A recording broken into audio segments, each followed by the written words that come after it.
Okay, good evening. My name's Alex Steele. I'm Key Stage 3 Modern Languages Coordinator and Head of Year 8 here at KEGS.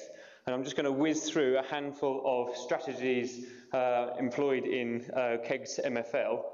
I might not have time to get through them all, but we'll see how far we get. Split essentially into 4 sections. One of the kind of key premises, if you like, is to, for me, certainly as a teacher, is to focus on pupil autonomy. In 2 particular ways, through developing metalinguists with my kind of grammar detectives exercises, and also developing pupil autonomy in use of the target language in the classroom.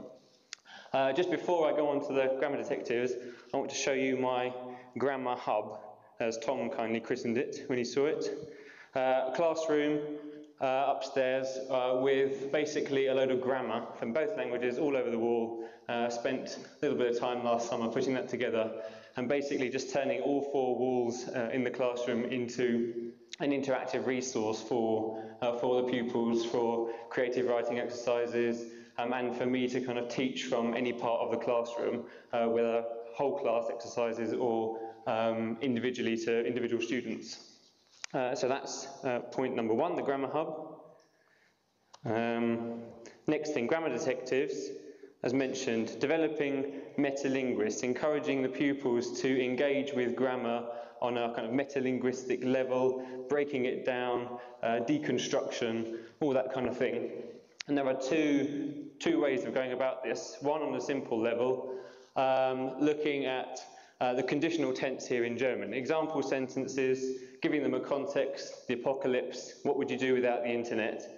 And then demonstrating through examples how that might work, but encouraging them to discuss in groups, to break down the sentence and spot patterns and see how it's constructed. So they would identify würden here and the fact that the second verb is in infinitive form, discuss all that in groups and then feed it back in a kind of group discussion, question answer, randomized at the end.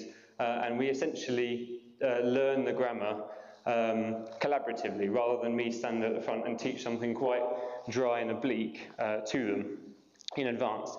That can be taken to a slightly more complex level.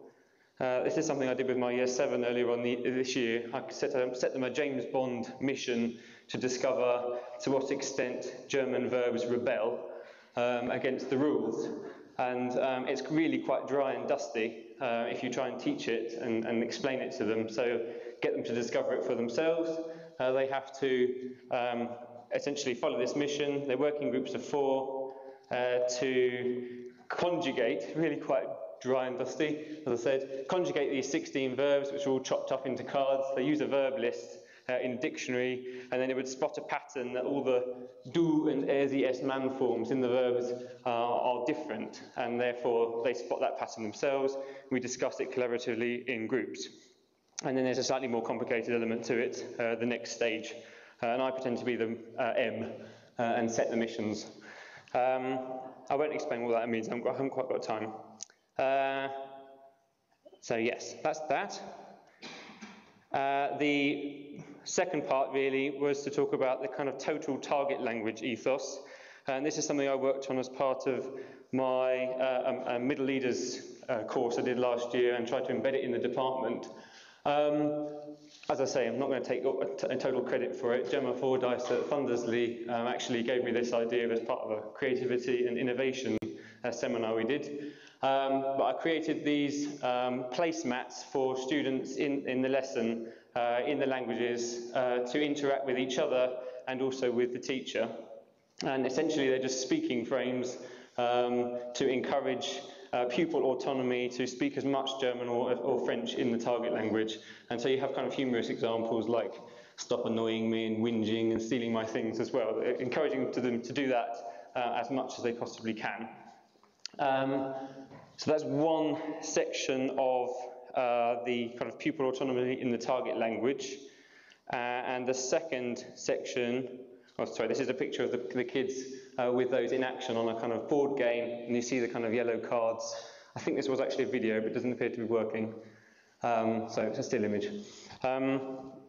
So pupils interacting in the target language whilst playing a game, and then The sort of second part of this would be to use speaking frames as a means of giving target language feedback. So giving feedback that as sophisticated as I can give them, but in the target language and independently.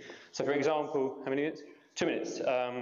Then a piece of work through Candide, which is a literary text which I recreated and rewrote in sort of simplified version for French for teaching beginners, and a sort of set of lessons on phonics and pronunciation and intonation and dramatic reading and literacy and things like that. Having focused on those in previous lessons, they go away, practice pronunciation and dramatic reading, produce something along the lines of this, which doesn't work. I'm not going to hear that. Don't worry. Can you hear that? It sounds very good if you come up.